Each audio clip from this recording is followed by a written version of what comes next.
Good morning, good morning, and good morning. It's Wednesday, so you know what that means. It must be Woke Women Wednesday. Welcome back. I'm back. Welcome back to you too. Our first Wednesday since Women's History Month. Some of you may know that for Women's History Month, we were broadcasting actually live on various sites around Boston in the evenings for every Wednesday in the month of April. And what a month it was. I'm going to talk about it in a minute. But first, just want to say, Senator Dianne Wilkerson here with you, wishing you a very happy, maybe in dry Wednesday. It's raining, but I'm feeling blessed to be able to see the rain. That's really the way we should be feeling coming off of this month of March. Month of March marked not only Women's History Month, but 2-year anniversary of the infamous onset and lockdown from the coronavirus. We started in 2020, really because of the women. I talk about them all the time, the women with a vision who had the idea in 2020, not related to COVID, but just the idea that Boston needed more venues for people, more vehicles for people, more mediums for people of color to get information on a timely fashion, accurate information. And so we were already ready, with the idea and the thinking about Woke Women Wednesday, woke Women Media. And here came COVID. And so it was the perfect time for us to have access to be able to bring you information. So every Wednesday, I have the privilege of 11 a.m. in the morning. I come to you with all things, they say, all things Black, Brown, and COVID, which really means all things because COVID has truly impacted every aspect of our lives. And as we move out of COVID, eventually, we hope we can, then we'll certainly continue to have other things to talk about. But at 11 a.m. on Wednesday morning, I'm here with you. And then, of course, on Wednesday evening at 8 p.m., my fearless city councilor, Julia Mejia, she closes out that day and she brings it. That's all I can tell you. If you've seen it, have a chance to watch her, she brings it. And so I hope you will. But here we are. We're back on our Wednesday morning. But one of the things that we learned about Women's History Month, I would say two things. One, our folks are starving for information. Love the opportunity to get information that really is about us. And more importantly, we have some badass, dynamic women of color in the greater Boston area and beyond. And that if we were on 12 hours a day, every day for a month, we couldn't show them all to you, but we certainly tried. We tried. And it was an absolute pleasure and excitement to me. The other thing is, and the reason I know that it worked is because now people have been calling, emailing, and I was at an event in South Boston on Monday, and sure enough, people said, "Well, wow, when are you going to do that again?" Men and women, I should say. When are you going to do that again? You all really blew it up. I said, no, WWOC Media did that. And that would not have been possible without our sponsors either. We had several who made that possible. And I want to give them a shout out, yes, again, the Kearney Hospital, and the work, advocacy of Gail Jackson that made that happen. R&S Facility Services, Inc., which is a 4-season, year-round groundskeeping company owned by two Black men in Boston who wanted to support our work. So I want to say thank you to them as well. To Kendall, thank you so much. And certainly MassVote, Cheryl Cliven Crawford, thank you. Greater Boston Visitors Convention Bureau, Helena. So thank you so much for that support. It was invaluable to us. It was important to us, and just so much appreciated. That's the bottom line, just so much appreciated. And so we continue, right? Wow, where do I start? So let me just talk a little bit about Women's History Month and just what we did and what we're going to continue to do, which is showcasing the women that are really, I would say, some in front of the camera and some behind the cameras, really making Boston work. We've got some incredible women, young and what they call age strong. That's the new phrase, by the way, folks. Not seniors, not old people. It's age strong. Don't you love it? It kind of like works the palate better than elders or seniors. So we call it age strong.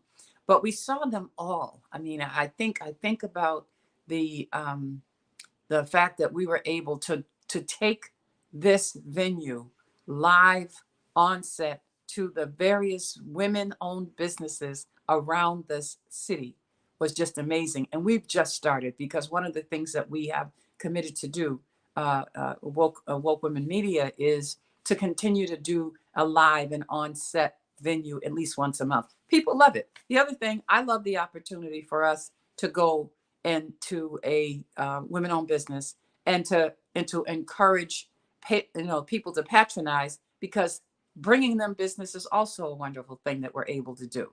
And so we started at the first Wednesday in March at Fort Hill Bar and Grill in Roxbury, the proprietor, Norvia Pena. And we had a blast. And ironically, it snowed on that day. It snowed and we had freezing rain, and we still had a full house. So this is for the first Wednesday, the 9th. We knew we were on to something. And so when we went to Soleil Restaurant in Nubian Square that next week, with the proprietor, Cheryl Strotter, we knew it was an even bigger venue. We knew we were absolutely not even onto something for the month of March, but by then we figured it out. Like, we've actually started something, and we're going to have to continue to do this for a bit. So, and of course, we did. We are, and we will. And so the third week, we were at Doña Habana on Melnia Cass Boulevard across town, and what a beautiful venue! What a beautiful venue, right? And you know what? It's just, everybody talks about Hector, but few people talk about the Mrs. Pena, who was able to facilitate our being there on that day. And what a blast. The colors are so vibrant in that space. It was absolutely gorgeous. And then, of course, on our last day, we ended up at Daryl's Corner Bar and Grill, hosted by the one and only Mia Grace. And what a blast we had. We actually were able to stay on a little longer for our last venue. In fact, people didn't want us to get off. We finally had to. But not only was the sharing and the camaraderie and the company incredible, but for folks who are only watching, had only had the opportunity to watch via Facebook and social media, you couldn't taste the food. I had catfish strips. That's my favorite. And it's the most wonderful salad. It was just everything worked beyond our wildest imagination, right? And so we're grateful. We're grateful. But we also learned something. People loved it. And I think they loved it not only because we have been so denied the social interaction for 2 years, just because the human interaction is part of who we are as human beings. We weren't meant to live alone. We weren't, you say, no man is an island. It wasn't supposed to be that way, right? And so just the being in that space and the smiles, the faces, and really the educating that went on for us being able to just share with people who all of these wonderful women are and what they do, what they did.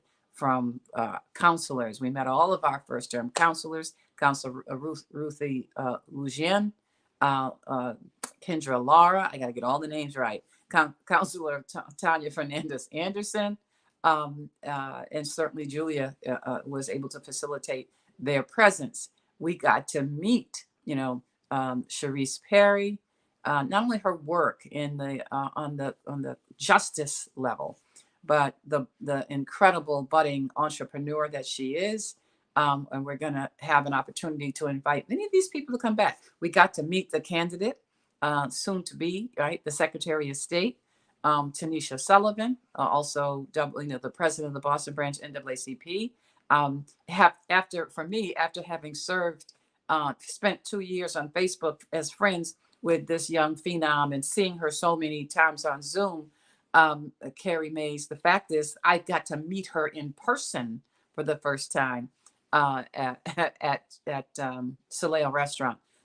Young 20-year-old, and she's got the wisdom of an 80-year-old, the energy of a 10-year-old, and the quickness and the mindset. You haven't met her, you absolutely are going to see her more than on WWOC. It's clear to me you're gonna, as I posted on Facebook, watch what is I think, who says it, Rachel Maddow at the end of her show with kids would say, watch this space. And I would say that about Carrie Mays. Watch this space. Ashley Rose, the talented artist. um, Yvonne Spicer, who just completed a first term. She served as the first democratically elected mayor of the city of Framingham, which changed their charter to move from a town to a city, and then had to elect a mayor. And this sister was that first mayor. I didn't say she was the first Black mayor. I said she was the first mayor, right? And wow, we got to meet Gina Collier, the brainchild of Boston Wild Black, and talked about some of the things that brought her to that space, and some of the things that she has coming up and has in mind. So you're going to have to watch out for that as well. Cheryl Clyburn Crawford from Mass Vote, Helenia Ajakai from the Greater Boston Convention Bureau. Who knew, right? Like she's the deputy, another one, just like, ooh, like her focus is bringing Black and brown people to convention, to meet in Boston, and showing all of those Boston places. And so I don't think I forgot anybody. I hope I didn't, but neither our sponsors or our guests. But just to know what you're going to see more. So we're going to be doing this once a month, probably the end of this month, and we'll let you know where we're going to be. We're going to have a venue that you can come to. It's exciting getting to travel around the city. But that was our local, Women's History Month. And so some of the things that happened during that time, during that month, one of the things that I had a chance to brag on Monday at an event was Adrian Benton. During this month, very quietly, I think we celebrate Women's History Month by celebrating the kind of accomplishments that occurred as well. Adrian Benton, who many of us know, as a marathoner. She's been traveling all over the world. She's a runner. She's going to be running the Boston Marathon. I know her as the business person, right? But in February, she was appointed to the Board of Governors for the Boston Athletic Association. That is the organizing body that is responsible for the production of the Boston Marathon, which has become a 100-plus-year-old mainstay in Boston, and obviously first Black woman on the Board of Governors. And I think we celebrate it, not only as Black History Month, but certainly she made history in Women's History Month. And then, we watched this play out on a national level. And I'm going to tie this up and talk to you about that. What does this have to do with COVID? And I would say, like I always do, everything. So in the month of March and now into the month of April, we are about to witness probably one of the most historic moments for Black women in this century. If the first was watching Kamala Harris ascend to the office of Vice President of the United States, then the second will surely be the ascension and elevation of one Ketanji Brown Jackson to the highest court in the land, to her appointment, which is imminent now in this week, to the Supreme Court of the United States. I want to keep it up in light, so I'm trying not to relive the horror for anyone that we witnessed in the misogynist, sexist, racist attack that she was that was put upon her last week during that farce of a Senate Judiciary hearing. It felt more like a lynching than a hearing, because I don't think, so just so they know, we heard y'all. We heard you loud and clear.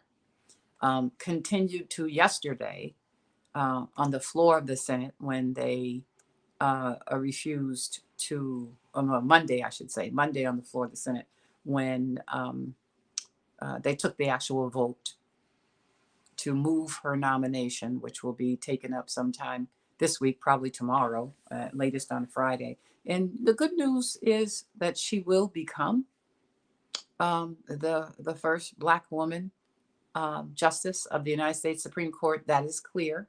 She has the votes. Um, but at some point, don't we get to talk about what, and, we all felt it, right? We talk about how, like for me, I can speak for myself. I didn't want to watch it because I was so angry last week. I didn't want to watch it, but I refused to turn the channel. So I had it on while I was working because I felt like if I turned it off, I would be leaving her by herself to deal with those monsters. So I wouldn't do it. I couldn't do it. I didn't do it. So I did listen. And yeah, so we did, and but we weren't the ones sitting in that seat. And the fact is, people could say all they want. Oh my God, wasn't she wonderful? Can you imagine? You saw the restraint she just demonstrated, the self-restraint, the grace, and all that. Yep, all that's true. All that's wonderful. But that's all we're gonna say about it. Like, so why? Why'd she have to? Isn't that the question? Like, why'd she have to? What do we do not to allow that to be the case? Now we're going to allow that. So when I saw an article this morning that said, well, I guess the Ketanji Brown hearing process shows us that contentious Supreme Court hearings will become norm. No, see, that's a cop out. Or any reporter who would write it in that context, that's a cop out. That wasn't contentious. It was racist. That's very different. See, because contentious, we could just kind of, because this wasn't about Democrats versus Republicans. That was racist. It was racist. It was some kind of dog whistling stuff that I haven't seen in a while. I had specters of Willie Horton right in my mind that they pulled out on Michael Dukakis, and the Southern strategy. Anybody think it odd the number of the members of the Senate Judiciary Committee from one party that are from the South? Look, I was born in the South, and so I'm not. This is not a knock against the South, but how come so many? Why so many? Why so many of the senators? Right? Why so many of the Republican senators who are sitting on that committee from the South? From Cotton to Texas. Well, Cotton's from Arkansas. I'm sorry. I apologize. I was born in Arkansas, but I don't own him, right? Um, Mississippi, Alabama. Where's the hell, right? Like, what the heck, right? Like, how did that's not an accident. That's not a coincidence, right? Um, South Carolina, North Carolina. Like, that is odd, people. That's odd. That's odd. Because I'm feeling like we were watching Southern Strategy, Lee Atwater 2.0 last week. So we got to figure that out. But as I say every time I get in front of the camera, and I said it at the beginning of every one of our WWOC events in the month of March, despite what they say, despite what they do, we about to have a Supreme Court justice named Ketanji. How about that? I bet the forefathers didn't think that, didn't see that coming, right? But we are about to have a Supreme Court justice named Ketanji. And I am loving every minute of it. So be prepared for the history we are about to witness, whether it is tomorrow on Thursday or on Friday. But it is history nonetheless. And folks, it's amazing. It's amazing, amazing, amazing. I always wished to see it in my lifetime. And I would say of the many things that I wanted to see, this was one I wasn't sure was going to happen, but I'm here and I'm going to get to see it, God willing. And so we should all take a breath, right? Take a breath and really just breathe this all in, because this is a kind of history that truly, as Senator Cory Booker said to her, the ancestors are smiling. I think they're full on laughing out loud. And I'm going to be laughing and cheering with them when that moment, that final vote is cast, and we'll be watching. So I want to thank you. Um, but I want to get us back to Boston, right? And Boston to COVID, because one of the things that happens with come spring, we are fighting it, and I could see it. I see it. I saw it on Monday when I was at Colette Phillips' all-inclusive event. Got to meet Darren Bascom from Proctor, and just to see the campaign roll out for phase 2 for the all-inclusive campaign. Um, uh, People were out. They were smiling, like overly happy, dressed up, happy to be out and about. Uh, no mask. No mask. Um, Folks, I'm going to continue to be that, what they call the skunk in the garden party, whatever. The wastewater numbers, if you saw yesterday's news report, wastewater numbers are up. That's not that tells the story quicker than any other place. So Boston wastewater numbers are up. The Massachusetts, across the state, the wastewater numbers are up. What does that mean? Wastewater measures our waste. It doesn't sound pretty, but that's what it does. And so it picks up generally early. It will pick up in a urine. It'll pick up the trending. It'll pick up the initial spots of COVID. And so it should be a surprise to no one to hear that the wastewater numbers are ticking up in Boston. We heard a month ago, probably paid no attention to it, but heard a month ago, we're probably going to have another surge and come April, end of April. And I actually would really, I would attach it to school vacation, Boston Marathon. We're going to have hundreds of thousands of people lining the streets. They're going to be here, right? We had a little tick up after the St. Patrick's Day parade, but that's just the way it's going to be, right? This is going to be a tick, double tick, maybe triple tick, but we're going to see it for sure. We're going to see it, just so be prepared. And so the wastewater numbers are up. The number of new cases are up. We actually flatlined to 0 deaths at one point over the weekend, back up to 12 yesterday. So expect to see that number start to tick.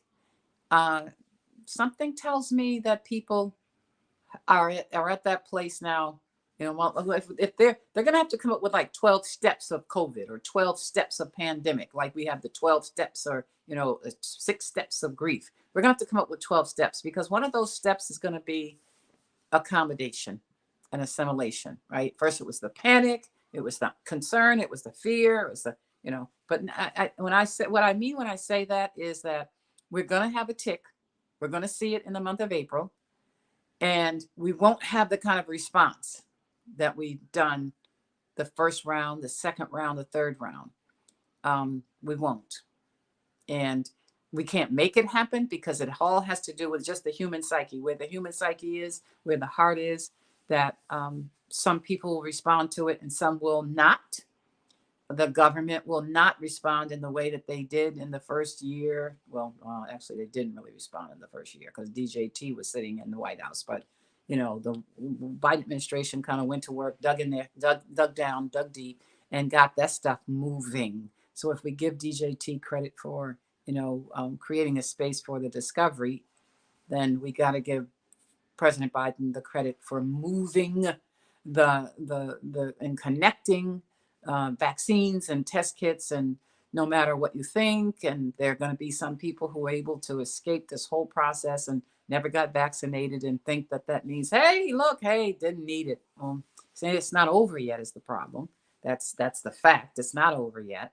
And so we're going to need to continue to just use our heads. I tell folks, if you haven't seen it, please see it. The Bay State banner, second week in a row, you'll see today the ad from the Black Boston COVID-19 Coalition entitled "COVID Ain't Over Till It's Over." That is our message. That's our mantra. You'll see that roll out in the Dorchester Reporter, the Mattapan Reporter, Haitian Reporter. You'll see a video, audio on radio, Haitian radio, on our woke media radio, You're going to hear it. You're going to hear that message again. COVID ain't over till it's over, and it ain't over. And guess what? Even if it's over for some people, it ain't over for Black and Latino people yet. Don't know if it will be. But here's one of the sobering facts I will tell you, and I hope you will kind of end with this. I always told that 30 minutes go so quickly. We'll have our guests next week. We're going to be back on our schedule. I try to do at least one information session in a month, and then of course I'll have a session what I share with my colleague Julia Mejia. We guest on each other, but here's what I will tell you. As I said, March 4th, 2020 was the day that we went into what I called lockdown. Schools were closed, and our lives changed in ways that we won't get back, right? How many times have you experienced this where you kind of trying to figure out when something happened and you like, wow, okay, maybe that was 2019, or wow, that was in 2020, wasn't it? It's because from 2020 in March to now, it's like a blur. So I don't know about you, but I feel like I lost a year, and I'm still trying to figure out just what happened. Nothing. I stayed in the house and minded my business and did COVID, right? But in March of 2020, the federal government, the Commonwealth of Massachusetts, and the city of Boston started counting and keeping track of the number of cases, the number of hospitalizations, the number of deaths, right? I didn't say anything about testing yet because we haven't really gotten there, but the number of cases, the number of hospitalizations, and the number of deaths. And they report them weekly. So in the city of Boston, to their credit, every single week from the 4th of March to this very day, if you go on the cityofboston.gov COVID website, what you will see is numbers by week. You can click and see the COVID numbers for as of last Friday. And then as of this Friday, you'll be able to see them for this week that we're in. But you right now could click on and see the numbers for COVID, hospitalizations, vaccinations, first vaccine, second vaccine, boosters, and now we're into the fourth shot, right? Or second booster. But I don't know if they started counting that yet. But what you will be able to see is the number of deaths, and it will be broken down by race. Here's what it's going to tell you, and I want you to process this. Think about this. Every single week, which means 107 weeks now. 107 weeks. 107 weeks and counting. Every week, we have been able to see the number of people who have died from COVID in Boston and the percentage. Every single week. Every single week. Every single week of the 107 weeks. Not one week was it any different. More Black people died from COVID than Latino, white, and Asian. Every single week. We have never been out of number one. Not one week. Here's what that means, because it gets worse. That Black people make up 24% of the population of Boston. White people 44%, Black people 24%, Latino 19%, Asian is 9%. There's never been a week where more than 9% of the 9% of the Asians have died. There's never been a week where more than 19% of the deaths have been from the Latino community. There's never been a week where there's been more than 44%, which is the percentage of the population of white Bostonians that have died, right? You know what? Let me correct that, because I did see one where it was 45% of the deaths, right? So there's 1 week there was more, a white person died more than representing more than the percentage of their population. Every single week that we've been counting, there's been more that people have been dying More than 24% of the people that died, which is how many of us represented in the Boston population, have been Black every single week. In fact, I will tell you further, we've never been under 32% of the deaths from COVID, and never represented more than 24% of the population, which means we are the only sector in this city that has died at a higher percentage than our very presence in this population. In my mind, that ought to have us 9 alarm fire bells ringing, right? That ought to have us storming public health meetings. That ought to have us scratching our heads and on our knees praying. That ought to have us demanding answers and to figure out what and how we change this. And that is not happening.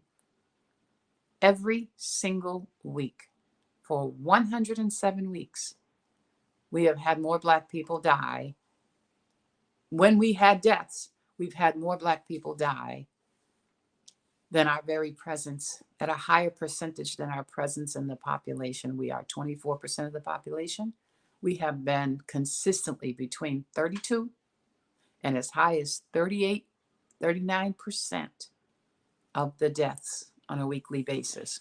That's why I'm doing what I do. That's why WWOC Media is so important.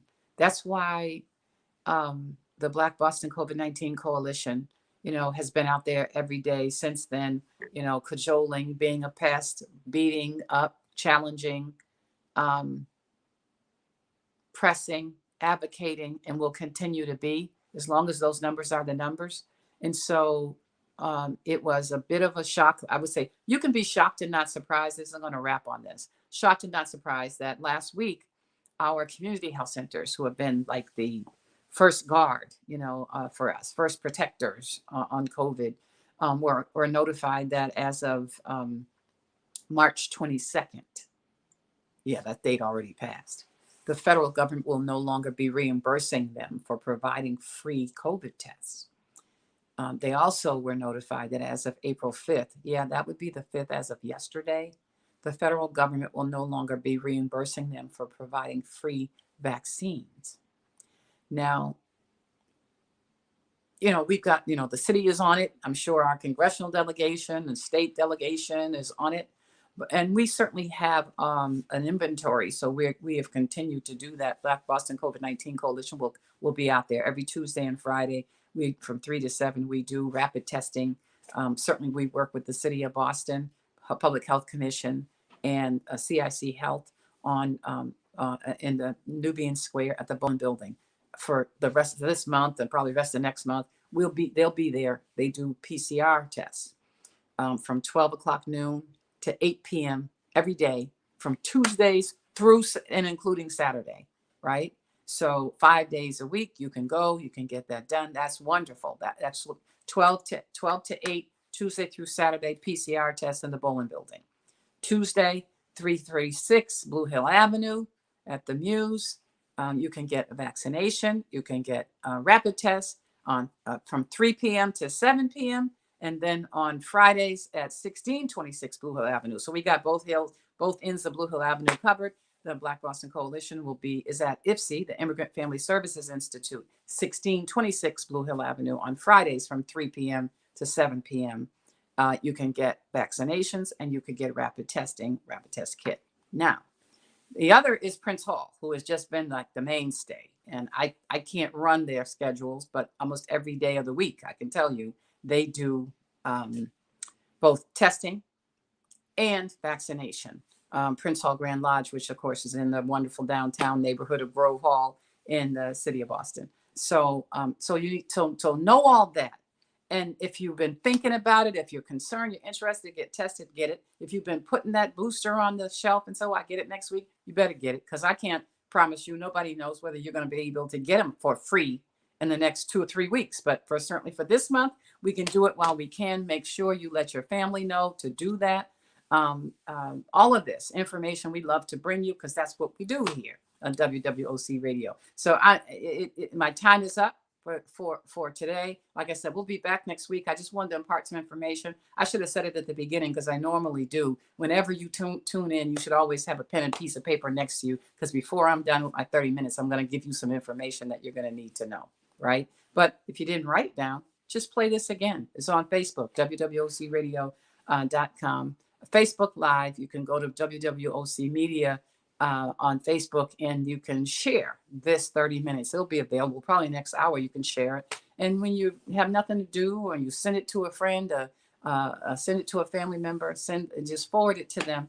And maybe on Friday night, Saturday night, they can get their cup of tea or glass of wine and turn it on and listen, and do their 30 minutes and listen up. So I'm here this morning. Hi, Mia. Always good to see you, see you here. You know, we about the business, and I thank you for everything that you did to make this month of March real for us. But we'll be back next week. Don't forget, 11 o'clock in the morning on Wednesday. I come to you, Dianne Wilkerson, and I bring you, like I said, all things COVID, which means everything. And at 8 p.m., my fierce, fearless sister, City Councilor Julia Mejia, who I just got to plug, the chair of education. And Lord, she has her handful right now, Education Committee on City Council. She's here at 8. So don't miss it. No excuse for it. Until next week, keep that mask in your purse, or your pocket, in your vest coat, in your suit coat, because you're going to hit some spaces as you're moving around where you're going to need to pull that out. COVID ain't over till it's over. And even if it's done with someone, it clearly is not done with us yet. So I'll see you next week. Thank you. Be safe.